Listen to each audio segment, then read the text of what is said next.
नमस्ते दोस्तों, आपका अपने YouTube चैनल स्टडी 2+2 में आपका हार्दिक स्वागत है। आज का ये वीडियो काफ़ी इम्पोर्टेंट होने वाला है क्योंकि इस वीडियो में हम जो हमारे प्रसिद्ध मनोवैज्ञानिक हैं एल्बर्ट थॉर्नडाइक, इनके ने जो सिद्धांत दिया है पर्यटन एवं भूल का सिद्धांत को पढ़ने वाले हैं। ठीक है, तो चलिए चलते हैं अपनी वीडियो की तरफ और इस वीडियो को ना आप अंत तक जरूर देखिएगा। ठीक है, आज का ये वीडियो काफ़ी इंपॉर्टेंट होने वाला है। ठीक है, ये देखिए हम इनके जो हमारे प्रसिद्ध मनोवैज्ञानिक हैं इन्होंने जो सिद्धांत दिया है पर्यटन एवं भूल का सिद्धांत, इसके बारे में गहन अध्ययन करने वाले हैं। ठीक है, तो सबसे पहले इनका देख नाम देख लेते हैं। देखिए फोटो दिया हुआ है इनका, सब इसके बाद नाम देखते हैं। देखिए इनका जो नाम है ना वो एडवर्ड थॉर्नडाइक है। कभी कभी एग्जाम में ना इनका पूरा नाम भी पूछ लिया जाता है। ठीक है, एग्जाम में पूछ लिया जाता है। ठीक है, इनके जन्म देखते हैं। इनका जन्म जो है 31 अगस्त 1874 को और मृत्यु हुई थी 9 अगस्त 1949 को। ठीक है, अगस्त माह आपको ध्यान में रखना है। ठीक है, देखिए अगस्त में 31 अगस्त को इनका जन्म हुआ और 9 अगस्त को इनकी मृत्यु हो गई थी। ठीक है, चलिए आगे देखते हैं।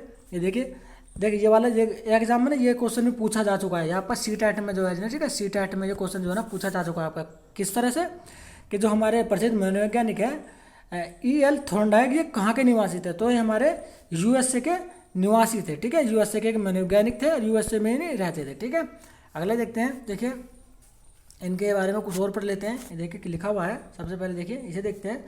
लगभग अपना पूरा जीवन जो है ना इन्होंने कैलिफोर्निया विश्वविद्यालय के शिक्षक महाविद्यालय में बिताया है। कि इन्होंने जो अपना पूरा जीवन है, पूरी लाइफ जो है ना, एक शिक्षक के रूप में ही एक विश्वविद्यालय गए हैं, इसका नाम है कैलिफोर्निया विश्वविद्यालय, जो कि यूएसए में ही है। ठीक है, वहाँ पर एक एज ए शिक्षक वर्क किया है। ठीक है, इनके काम के बारे में पढ़ लेते हैं थोड़ा सा। पशु व्यवहार एवं सीखने की प्रक्रिया पर उनका जो कार्य के आधार पर ही आधुनिक शैक्षिक मनोवैज्ञानिक की नींव पड़ी। यानी कि इन्होंने ही ऐसे अवय किए हैं, संशोधन किए हुए हैं, जिनकी वजह से आपके जो है शिक्षा के क्षेत्र में जो मनोवैज्ञानिक हुए हैं। तो ये देखिए जो हमारे मनोवैज्ञानिक थे उन्होंने देखिए जो पशु व्यवहार के ऊपर अध्ययन किया है। ठीक है, सीखने के सिद्धांत इन्होंने दिए हैं। तो इन्हीं के आधार पर शैक्षिक मनोवैज्ञानिक की नींव पड़ी थी। ठीक है, एल्बर्ट थॉर्नडाइक के जब। ठीक है, आगे चलते हैं। देखिए इनके कुछ जो है ना इंपॉर्टेंट पुस्तक है। देखिए ये वाली, देखिए ये जो पुस्तक है ना ये ना सीटेट में पूछी जा चुकी है। ठीक है, सीटेट में भी पूछी गई है और DSSB में भी इनकी ये पुस्तक जो है पूछी गई थी। ये जो पुस्तक है ये किस मनोवैज्ञानिक की है? ठीक है, तो पुस्तक देख लेते हैं। देखिए इनकी पुस्तक का नाम है एजुकेशनल साइकोलॉजी। ठीक है, एजुकेशन साइकोलॉजी जो पुस्तक है ना ये थॉर्नडाइक जी, इन्होंने कब लिखी थी? ये 1903 में लिखी थी। ठीक है, आगे कुछ पुस्तक देख लेते हैं। ये देखिए आगे कुछ पुस्तक लिखी हुई है। ये देखिए एनिमल इंटेलिजेंसी। देखिए एनिमल, देखिए इन्होंने क्योंकि इन्होंने पशुओं के व्यवहार के ऊपर अध्ययन किया था ना। देखिए एनिमल इंटेलिजेंसी, जिसकी पुस्तक जो थी 1898 में हुई थी प्रकाशित। ठीक है, अगला देखते हैं। देखिए नेक्स्ट इनकी पुस्तक the psychology of learning. The psychology of learning देखिए कब लिखी थी? 1914 में लिखी गई थी। ठीक है, अगली पुस्तक देखते हैं द मेजरमेंट ऑफ इंटेलिजेंस, यानी कि द मेजरमेंट ऑफ इंटेलिजेंस, ये आपकी एल्बर्ट थॉर्नडाइक की पुस्तक है और 1926 में लिखी गई थी। अगली पुस्तक देखिए फंडामेंटल ऑफ लर्निंग, ये भी आपके थॉर्नडाइक जी की है। ठीक है, तो ये 1933 में लिखी गई थी। अगली देखते हैं human nature and the social order. देखिए 1940 में लिखी गई। देखिए ये वाली ये पुस्तकों ने कई बार पूछी जा चुकी है और ये भी देखिए इनकी ही पुस्तकें हैं। ठीक है, ये भी पूछी जा सकती है। ठीक है, एक एक पुस्तक को ना आप याद कर लीजिए किसने लिखी है, कब लिखी है और उनके पुस्तक के नाम। ठीक है, ये वाली तो काफ़ी इंपॉर्टेंट है। देखिए ये वाली तो काफ़ी इंपॉर्टेंट है ना, ये सीटेट में भी पूछी गई है और DSSB में भी पूछी गई है। ठीक है, तो इसे आप याद कर लीजिएगा इन सभी पुस्तकों को। ठीक है, आगे देखते हैं। चलिए आगे तो देखिए इनका प्रयोग। देखिए ये मोस्ट इंपॉर्टेंट है, थॉर्नडाइक जी का प्रयोग। तो ये क्वेश्चन देखिए ना सीटेट में पूछा जा चुका है, थॉर्नडाइक जी ने किस जानवर के ऊपर अपना प्रयोग किया गया था। देखिए उन्होंने ना बिल्ली के ऊपर, ये चित्र में देख रहे हैं ना, ये देखिए बिल्ली, इन्होंने बिल्ली के ऊपर अपना प्रयोग किया था। ठीक है, बिल्ली के ऊपर, ये ना सीटेट में पूछा जा चुका है। ठीक है, कि जे सीटेट में जितने भी मनोवैज्ञानिक है ना उन्होंने किसी न किसी के ऊपर प्रयोग किया है। ठीक है, तो वो पूछा था। जैसे स्किनर ने, देखिए प्रोफेसर स्किनर ने चूहे पर किया था। ठीक है, तो चलिए देखते हैं। थॉर्नडाइक एक पशु मनोवैज्ञानिक थे। देखिए थॉर्नडाइक जो थे हमारे पशु मनोवैज्ञानिक थे। उन्होंने जो है देखिए बिल्ली पर, चूहे पर, मुर्गी आदि पर प्रयोग करके यह निष्कर्ष निकाला। क्या निष्कर्ष निकाला? कि पशु पक्षी व बच्चे जो है ना आपका पर्यटन में भूल द्वारा सीखते हैं। देखिए मोस्ट इंपॉर्टेंट है पर्यटन, और जहाँ पे परिवर्तन और भूल, पर्यटन यानी कि प्रयास और भूल भूल की अगर बात किया जा रही है तो वहाँ पर समझ जाए कि वहाँ पर प्रोफेसर थॉर्नडाइक के बारे में बात की जा रही है। ठीक है, अगला पॉइंट देखते हैं। अपने एक प्रयोग में उन्होंने एक भूखी बिल्ली को पिंजरे में बंद कर दिया। देखिए जैसे कि चित्र में दिखा गया है, उन्होंने एक प्रयोग किया कि एक भूखी बिल्ली को एक पिंजरे में बंद कर दिया और पिंजरे के जो है ना बाहर है ना कुछ खाने की चीज़ें यानी कि भोज्य सामग्री पिंजरे के बाहर रख दी। ठीक है, आगे चलते हैं। देखिए थॉर्नडाइक का प्रयोग देख लेते हैं। जब उन्होंने पिंजरे को बाहर रख दी तो बिल्ली के लिए भोजन जो है ना वो उद्दीपक था, यानी कि जब आप बिल्ली को जब भूख लगेगी तो पिंजरे से बाहर आने की कोशिश करेगी। उद्दीपक के कारण उनमें प्रतिक्रिया आरंभ हुई, यानी कि जब उसे भूख लगी तो उन्हें प्रतिक्रिया करनी आरंभ करनी, पिंजरे से बाहर आने के लिए वो कोशिश करने लगी क्योंकि ऐसे बाहर भोजन दिख रहा था। अगला पॉइंट देखते हैं। बिल्ली ने बाहर निकलकर भोजन प्राप्त करने के लिए कई प्रयत्न किए और पिंजरे के चारों ओर घूमकर कई चक्कर लगाए। ठीक है, देखिए पिंजरे के ऊपर वो चारों चक्कर लगाने लगे लेकिन पिंजरे से वो बाहर नहीं आ पा रहे थे और प्रयत्न करते करते अचानक उस तार को खींच लिया। किस तार को खींच लिया? देखिए जिससे पिंजरे का दरवाजा खुलता था, यानी कि उस तार को खींच लिया। देखिए मैं थोड़ा सा इसे स्क्रॉल कर लेता हूँ। देखिए हमें एक तार दिया गया है ना, ये ना, ये देखिए ये एक तार दिया गया है। देखिए ये यहाँ पर, और ये एक हैंडल दिया हुआ है। बिल्ली ने क्या करा, इस हैंडल को खींचा और ये जब दरवाजा है ना ऊपर की तरफ ऐसे उठ गया। ठीक है, तो दरवाजा खुल गया तो बिल्ली बाहर आ जाती है। ठीक है, तो लेकिन एक बार में नहीं, कई बार उन्हें प्रयास किया कई बार। पहली बार में वो सफलता हासिल नहीं होती। जैसे पढ़ लेते हैं। देखिए खुलता था दोबारा, फिर बंद करने पर बाहर उसे आने के लिए पहले से कम, यानी कि जब उन्होंने पहली बार प्रयास किया तो 10 से 12 बार प्रयास किया और 12वीं बार में वो सफल हुई। फिर उस बिल्ली को पिंजरे के अंदर गिरा गया। अब की बार वो 10वीं बार में सफलता उसे प्राप्त मिली। जब वो खाना खाकर फिर उस बिल्ली को अंदर गिरा गया। तो इसे करते करते करते करते वो प्रयास करती रही। एक समय वो आ गया कि जब भी बिल्ली को भूख लगती थी ना वो उस तार को ही खींचती थी और बाहर आ जाती थी। जब भी भूख लगी उस तार को खींचा और बाहर आ गई। तो यही तो कहलाता है हमारा प्रयत्न एवं भूल का सिद्धांत। ठीक है, हम जो है ना प्रयत्न करके ही सीखते हैं। जब तक आप कोई गलती नहीं करोगे ना आप कुछ चीज़ को नहीं सीख सकते। एक बार में ही तो आप किसी भी चीज़ में सक्षम नहीं हो सकते। ठीक है, आप जैसे ही सीखेंगे, प्रयास करेंगे, प्रयत्न करेंगे, ठीक है, तो ही आप किसी चीज़ को अच्छे से और बारीकी से सीख सकेंगे। ठीक, अगला पॉइंट देखते हैं। ये वाला तीसरे और चौथे प्रयास लिखा है ना, तीसरे और चौथे प्रयास में और भी कम प्रयत्न में सफलता मिलती गई। यानी कि तीसरे और चौथे स्थिति ये हो गई कि पहले प्रयास में ना वो तार खींचकर गेट खोल देती थी। एक परिस्थिति आई जब एक बार में ही वो दरवाज़ा खोलकर बाहर निकलने लगी। देखिए स्थिति ऐसी बन जाती है कि वो एक बार ही तार खींचती है और बाहर आ जाती है। देखिए ये ना इन्हीं थ्योरिकल बेस पर ना, इन्हीं CDP के क्वेश्चन, जो पैडागोजी के क्वेश्चन जो बनते हैं ना वो इन्हीं थ्योरिकल बेस पर बनते हैं। ठीक है, अब देखिए शिक्षा में महत्व, इनकी जो पैडागोजी उनके शिक्षा में क्या महत्व है। ठीक है, अब देखिए एक एक पॉइंट को काफ़ी अच्छे से पढ़ेगा। ठीक है, एग्जाम में पूछे जाते हैं। पहला पॉइंट देखते हैं। इस विधि से सीखने की क्रिया सरल हो जाती है। देखिए अगर आप बार बार क्रिया करेंगे, प्रतिक्रिया करेंगे, प्रयास करेंगे, ठीक है, तो सीखने की विधि तो सरल होगी। आप एक काम को पहली बार करते हैं तो थोड़ा सा सीख पाते हैं, जब दूसरी बार करेंगे तो और ज़्यादा सीखेंगे, तीसरी बार करेंगे तो और ज़्यादा सीखेंगे। स्थिति ऐसी आ जाएगी ना तो उस कार्य में ना आप निपुण हो जाएंगे, सक्षम हो जाएंगे। ठीक है, लास्ट में जाकर अगला पॉइंट देखिए।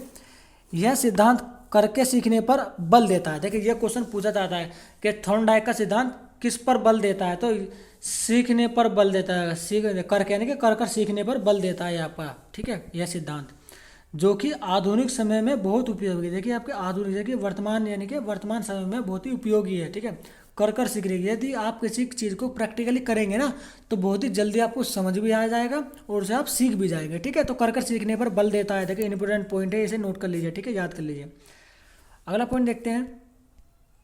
ये देखिए हमारा अगला पॉइंट, ये देखिए यह सिद्धांत बड़े तथा मंद बुद्धि बालकों के लिए बहुत उपयोगी है। देखिए मोस्ट इंपोर्टेंट पॉइंट, ये एग्जाम में पूछा जाता है कि थॉर्नडाइक का जो सिद्धांत है भूल एवं प्रयत्न का सिद्धांत है किस पर बल देता है, तो मंद बुद्धि बालकों पर बहुत अधिक बल देता है, यानी बहुत अधिक उपयोगी है, लाभप्रद है उनके लिए। ठीक है, मंद बुद्धि बालकों के लिए। अगला पॉइंट देखते हैं। भाषा में शुद्ध उच्चारण वह इसी विधि से सीखता है। भाषा में शुद्ध उच्चारण देखिए जब छोटा बच्चा देखे स्कूल में जाता है तो एक बार में ही तो वो निपुण नहीं हो जाता है भाषा में, वो प्रयास करता है। ठीक है, कभी गलती करता है, 10 बार गलती करेगा तो 11वीं बार में सीखेगा, फिर दोबारा प्रयास करेगा तो 8वीं बार में सीखेगा। स्थिति ये बन जाएगी ना कि वो पहली बार में सही भाषा बोलने लगेगा। ठीक है, तो प्रयास करता है, शुरू में वो भूल करेगा, जब प्रैक्टिस उसे रेगुलरली प्रयास करेगा तो भाषा में निपुणता हासिल कर लेगा। ठीक है, तो ये इन्हीं के बेस्ट क्वेश्चन होते हैं। ठीक है, ये देखिए फोर्थ, इसी विधि से अनुभव से लाभ उठाने की क्षमताओं का विकास होता है। देखिए मैंने कहा था अनुभव, देखिए अनुभव का लाभ उठा सकते हैं। ठीक है, अगला पॉइंट देखते हैं ये वाला, इस सिद्धांत से जो है ना धैर्य परिश्रम के गुणों का विकास होता है। देखिए आप जब बहुत सी क्या होती है, आप प्रयास कर रहे हैं, आपको सफलता नहीं, हतोत्साहित हो जाते हैं ना कि छोड़ो यार जब नहीं मिल रहा है, तो उसमें ना इस सिद्धांत में धैर्य बनाने की बहुत आवश्यकता होती है। ठीक है, परिश्रमी की बहुत आवश्यकता है। पर यानी कि बार बार आप प्रयास कर रहे हैं तो परिश्रमी तो है, और बार बार आप प्रयास कर रहे हैं और आपको लास्ट में जाकर सफलता मिलती है, तो धैर्य रखना बहुत ही जरूरी होता है आपका किसी भी काम में। ठीक है, धैर्य बनाए रखिए, सफलता आपको जरूर मिलेगी। ठीक है, अगला देखिए, चलना, साइकिल चलाना, गणित के प्रश्न हल करना, कलाकृतियाँ बनाना आदि सभी इस सिद्धांत पर विशेष महत्व है। देखिए प्रयास, यानी कि देखिए आप जब बच्चा देखिए चलता है तो एक बार में तो नहीं चलता, वो धीरे धीरे प्रयास करता है। जब आप साइकिल चलाते हैं तो एक बार में साइकिल नहीं सीखते ना, धीरे थोड़े थोड़े सीखते हैं, प्रयास करते हैं आप। ठीक है, गलतियाँ भी करते हैं। ठीक है, गणित के सवालों को जब आप हल करते हैं तो पहली बार में तो निपुणता नहीं हो जाती है आपके, पहली बार में सोल्व तो नहीं, जब आप गलती करते हैं। ठीक है, धीरे धीरे आप प्रयास से प्रैक्टिकली रूप से उसे अपने दैनिक जीवन में जब यूज करेंगे ना, तो गणित के आसानी सवालों को आप हल कर सकते हैं। तो ये तो हमें थॉर्नडाइक के जो सिद्धांत है उनका भूल एवं प्रतन का सिद्धांत, इन्हीं पर तो आधारित है ये। देखिए एक एक पॉइंट कितना इंपॉर्टेंट था। ठीक है, एक एक पॉइंट कितना इंपॉर्टेंट था। ठीक है, देखिए ये वाला पॉइंट कितना इंपॉर्टेंट है, ये वाला भी, ये वाला भी, ये वाला, ये देखिए सब एक पॉइंट से ना क्वेश्चन पूछे जा चुके हैं सीटेट में, सीटेट में भी, यूपी टेट में भी, अदर स्टेट के जितने भी टेट होते हैं, यहाँ तक कि DSSB में भी इन सातों जितने भी पॉइंट हैं, 1 2 3 4 5 6 7 सातों के सातों पॉइंट से सवाल पूछे जा चुके हैं। ठीक है, अब आप देख लीजिए ये कितना इंपॉर्टेंट है। देखिए ठंडा के सिद्धांत के बारे में बात कर लेते हैं। ठीक है, देखिए इनके सिद्धांत के बारे में, इन्हें कौन कौन से सिद्धांत जो हैं दिए हैं उनके बारे में देख लेते हैं। देखते हैं दोस्तों, यदि आपको ये वीडियो पसंद आ रहा है तो हमारा यूट्यूब चैनल है स्टडी 2+2, इसको आप सब्सक्राइब कर दीजिएगा। ठीक है, और यदि आपको ये वीडियो अच्छा लग रहा है, आपको लगता है कि इस वीडियो से आपको किसी हेल्प हो सकती है, हमारे इस वीडियो को लाइक तथा चैनल को आप शेयर तथा सब्सक्राइब कर दीजिएगा। ठीक है, ठीक है, अगला देखते हैं इनका सिद्धांत के बारे में बताएं। संबंधवाद का सिद्धांत, एक संबंधवाद का सिद्धांत एक आपको थॉर्नडाइक ने दिया है। ठीक है, परिवर्तन भूल का सिद्धांत ये भी आपका थॉर्नडाइक ने दिया है। प्रयास व त्रुटि का सिद्धांत ये भी आपका थॉर्नडाइक का ही है। ठीक है, उद्दीपन का सिद्धांत देख लेते हैं। देखिए लिखा हुआ है ना उद्दीपन का सिद्धांत, ये देखिए उद्दीपन अनुक्रय का सिद्धांत ये भी आपका थॉर्नडाइक ने दिया। SR थ्योरी काफी इंपॉर्टेंट है, पूछ लिया जाता है कि SR थ्योरी किसने दी है, SR थ्योरी, तो ये हमारा जाता है थॉर्नडाइक का। ठीक है, SR थ्योरी भी थॉर्नडाइक की है। अगला देखते हैं, देखिए थॉर्नडाइक के नियम देख लेते हैं। देखिए ये भी क्वेश्चन पूछा जा हुआ है कि थॉर्नडाइक के कितने नियम हैं, तो वहाँ पूछा जाता है कि थॉर्नडाइक के मुख्य कितने, अगर मुख्य की बात की जा रही है तो 3 नियम है। ठीक है, अगर गौण नियम की बात करें तो वहाँ पर 5 नियम होते हैं। देखिए ये क्वेश्चन पूछा गया है। ठीक है, देखिए मुख्य नियम देख लेते हैं। देखिए मुख्य नियम ही पूछे जाते हैं, गौण तो नहीं पूछे जाते हैं। तो मुख्य 3 नियम है। देखिए सबसे पहला है आपका अभ्यास का नियम, सेकंड तत्परता का नियम, तीसरा प्रभाव का नियम। तो ये आपके 3 मुख्य नियम है जो कि काफ़ी इंपॉर्टेंट है प्रोफेसर थॉर्नडाइक के। ठीक है, आगे चलते हैं। देखिए इंपॉर्टेंट है, इन्हें आप याद कर लीजिएगा। देखिए स्किप मत कीजिएगा बिल्कुल भी। इस वीडियो को ना जैसे जो भी मैं आपको ये पढ़ा रहा हूँ ना, इसे ना आप स्टेप बाय स्टेप अपनी नोटबुक पर ना आप इसे नोट कर लीजिए, ठीक है, नोट कर लीजिए क्योंकि ये काफ़ी इंपॉर्टेंट है। ठीक है, अगर आप नोट नहीं कर रहे हैं तो इस वीडियो को ना अगर आप 2-3 बार थोड़ा ध्यान लगाकर देख लेंगे ना, तो एक एक पॉइंट ना आपको याद हो जाएगा। ठीक है, जिस तरह से मैं पढ़ा रहा हूँ ना, आपको एक एक पॉइंट याद होना बिल्कुल जायज़ है आपको। ठीक है, देखिए महत्वपूर्ण बिंदु के बारे में बात कर लेते हैं। इस जो सबसे पहला बिंदु है, देखिए थॉर्नडाइक जो है ना किस देश के अमेरिकन वैज्ञानिक थे। ठीक है, मनोवैज्ञानिक थे। देखिए ये क्वेश्चन पूछा जा चुका है सीटेट में। जो थॉर्नडाइक है वो किस देश के मनोवैज्ञानिक थे, तो अमेरिका के। कभी कभी ये भी पूछ लिया जाएगा, तो थॉर्नडाइक थे मनोवैज्ञानिक थे, शिक्षार्थी थे, डॉक्टर थे, इंजीनियर थे। ठीक है, ये भी क्वेश्चन पूछ लिया गया है सीटेट में। तो ये मनोवैज्ञानिक है, और कहाँ के मनोवैज्ञानिक है, USA यानी कि अमेरिका के मनोवैज्ञानिक है कुछ। ये अगला पॉइंट देखते हैं। देखिए थॉर्नडाइक ने सीखने के कितने मुख्य नियम बताए हैं। देखिए मुख्य नियम मैंने बताया था, मुख्य नियम 3 है। देखिए और गौण 5, मुख्य नियम 3, गौण 5, याद कर लीजिए। ठीक है, आगे देखते हैं। ये देखिए थोड़ा सा स्क्रॉल कर लेता हूँ। देखिए ये वाला देखिए अगला पॉइंट, थॉर्नडाइक ने अपना प्रयोग किस जानवर पर किया। देखिए ये भी क्वेश्चन पूछा जा चुका है, किस पर किया है, बिल्ली पर किया है, बिल्ली पर। ठीक है, थॉर्नडाइक बिल्ली ने। स्किनर की बात करूँ तो इसके अंदर चूहे पर किया था। ठीक है, इसके अंदर चूहे पर किया था, और थॉर्नडाइक ने बिल्ली पर किया है। ठीक है, अगला पॉइंट देखते हैं। थर्नडाइक ने बुद्धि का कौन सा सिद्धांत दिया? देखिए काफी इंपॉर्टेंट क्वेश्चन है ये वाला भी, पूछा जा चुका है, अरे बार बार ना रिपीट होते हैं। कौन सा सिद्धांत दिया बुद्धि? तो बहुकारक सिद्धांत जो कि थर्नडाइक ने दिया है। ठीक है, अगला देखिए, ये वाला देखिए इंपॉर्टेंट पॉइंट है। किस मनोवैज्ञानिक को पशु मनोवैज्ञानिक का पितामह माना जाता है? तो वो है प्रोफेसर थॉर्नडाइक। मैंने कहा ना इन्हें पशुओं पर प्रयोग किए हैं इन्होंने। बिल्ली पर देखे प्रयोग मैंने पढ़ा है, बिल्ली पर प्रयोग किया, मुर्गी पर भी किया है। ठीक है इन्होंने। ठीक है, अगला पॉइंट देखते हैं। देखिए ये वाला पॉइंट, सीखने के नियम किसने प्रतिपादित किए थे? सीखने के 3 नियम दिए थे ना, सीखने के जो कि मुख्य नियम थे वो थॉर्नडाइक ने दिए थे। ठीक है, सीखने के 3 नियम। ठीक है, एसआर थ्योरी के बारे में बता देखे मैंने। एसआर थ्योरी किसका? देखे ये भी क्वेश्चन पूछा जा चुका है आपका। एसआर सिद्धांत किसने दिया? तो ये आपका थॉर्नडाइक ने दिया है। देखिए एक एक पॉइंट काफ़ी इंपॉर्टेंट है। देखिए एक एक पॉइंट, देखिए ये वाला पॉइंट इंपॉर्टेंट है, ये भी पूछा जा चुका है, ये भी पूछा जा चुका है, ये भी, ये भी, ये भी, ये भी। देखिए हर एक ना क्वेश्चन जो है ना पूछा जा चुका है। तो आप देख लीजिए कि कितना इंपॉर्टेंट है ये आपके लिए। ठीक है, अगर आप इसे अच्छे से याद कर लेंगे तो आपकी जो आगे परीक्षाएं होने वाली है ना टैट के, चाहे वो सी टैट हो, यूपी टैट हो या अन्य स्टेट टैट हो या फिर DSSB या शिक्षक से रिलेटेड आपका कोई भी एग्जाम अगर होता है तो एक एक पॉइंट को बहुत ही इंपॉर्टेंट है। ठीक है, इन आप याद कर लीजिए। ठीक है, इन आप नोटबुक पर लिख लीजिए, एक एक पॉइंट काफ़ी इंपॉर्टेंट है। ठीक है, अगले देखते हैं। देखिए ये कुछ नहीं, अगले देखिए कुछ ही बचा है, ये लास्ट पेज बचा हुआ है। ठीक है, इसे जल्दी से कवर कर लेते हैं। ठीक है, कुछ क्वेश्चन हमने लिए हैं, इनकी थ्योरी पर बेस्ड हैं जो कि एग्जाम में पूछे जा चुके हैं और बार बार रिपीट होते हैं। ये हमारा यूट्यूब चैनल है Study2+2। यदि आप अभी तक आपने इसे सब्सक्राइब नहीं किया है तो इसे आप प्लीज़ सब्सक्राइब कर दीजिएगा। ठीक है, और बेल आइकन को भी प्रेस कर दीजिए। ठीक है, काफ़ी, ताकि अगर हम कोई भी इन फ्यूचर वीडियो अपलोड करते हैं तो उसका नोटिफिकेशन आपको सबसे पहले मिल सके। ठीक है, वहाँ पर अपने टॉपिक पर देखिए पहला क्वेश्चन पढ़ते हैं। थॉर्नडाइक द्वारा दिए गए नियम है, तो थॉर्नडाइक द्वारा जो दिए गए मुख्य 3 नियम है। ठीक है, मुख्य 3 है और गौण 5 हैं। तो वो मुख्य 3 नियम कौन से? सबसे पहला है हमारा, देखिए प्रभाव का नियम, दूसरा अभ्यास का नियम, तीसरा तत्परता का नियम। ये सीखने के नियम है। ठीक है, यदि किसी चीज़ को आप सीखना चाहते हैं ना तो आपके प्रभाव, अभ्यास और तत्परता यानी सीखने के लिए आप तत्पर होने चाहिए। यदि ये तीनों नियम आप में विकसित हो जाते हैं ना तो आप किसी भी चीज़ को सीख सकते हैं। ठीक है, अगला क्वेश्चन देखते हैं। ये देखिए हमारा अगला क्वेश्चन, थोड़ा सा स्क्रॉल कर लेता हूँ। अगला क्वेश्चन देखिए, ये वाला क्वेश्चन, निम्न में से किसे प्रथम शैक्षिक मनोवैज्ञानिक कहा जाता है? देखिए काफ़ी इंपॉर्टेंट क्वेश्चन है ये वाला काफ़ी इंपॉर्टेंट है। प्रथम शैक्षिक मनोवैज्ञानिक आपका थॉर्नडाइक को किया जाता है और प्रथम पशु मनोवैज्ञानिक भी आपका थॉर्नडाइक ही है। ठीक है, अगला देखते हैं क्वेश्चन। ये देखिए हमारा अगला क्वेश्चन है, इंपॉर्टेंट है ये वाला। जब अध्यापक एक छात्र को सफलता का एहसास कराता है तो वह उपयोग कर रहा होता है, क्या उपयोग कर रहा होता है? तो प्रभाव का नियम। देखिए जो थ्योरिकल बेस्ड क्वेश्चन होते हैं ना ये CTET में तो बहुत ही पूछे जाते हैं, बहुत ही पूछे जाते हैं थ्योरिकल बेस। ठीक है, तो थ्योरिकल बेस को आपको काफ़ी अच्छे से ध्यान से पढ़ना है। तो क्या करता है वो प्रभाव का नियम है वहाँ पर। ठीक है, एग्जाम्पल देकर पढ़ाते हैं वो। अगला देखते हैं, देखिए इंपॉर्टेंट है, सीखने का प्राथमिक मूलभूत नियम संबंधित है। तो सीखने का मूलभूत नियम, देखिए मैंने देखा प्राथमिक तत्परता का नियम।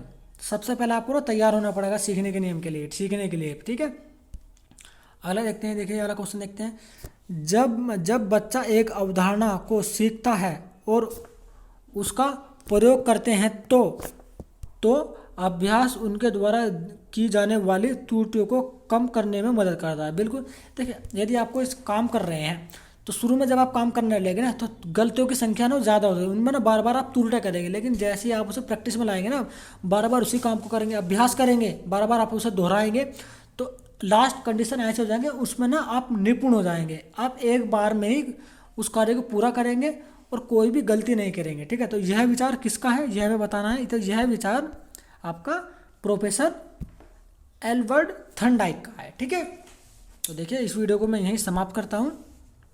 देखिए आप इस वीडियो में आपने एक एक पॉइंट को काफ़ी डीपली एनालिसिस करके मैंने आपको पढ़ाया, आपने देख लिया होगा कि ये वीडियो जो है आपका कितना इंपॉर्टेंट है। ठीक है, तो अगर ये आपको ये वीडियो हमारा अच्छा लगा है तो इसे इसको लाइक और हमारे यूट्यूब चैनल Study2+2 को सब्सक्राइब तथा वीडियो को शेयर भी कर दीजिएगा। ठीक है, ये हमने थॉर्नडाइक, हमने देखिए स्किनर के बारे में भी आपको पढ़ाया है। ठीक है, स्किनर के बारे में भी पढ़ा चुके हैं हम आपको, लेव वाइगोत्स्की के बारे में हम आपको पढ़ा, जिन पियाजे के भी बारे में भी हम आपको पढ़ा चाहिए। यदि आपने हमारे प्रीवियस वीडियो नहीं देखे ना तो हमारे चैनल पर जाएं और एक एक वीडियो को ना अच्छे से देख लीजिए। हमने एक एक पॉइंट को काफ़ी डीपली एनालिसिस करके आपको पढ़ाया है। ठीक है, जो कि आगामी परीक्षाएं जो होने वाली हैं ना उसमें काफ़ी हेल्पफुल साबित होंगी आपको। ठीक है, तो चलिए चलते हैं और जल्दी मिलते हैं नेक्स्ट वीडियो में।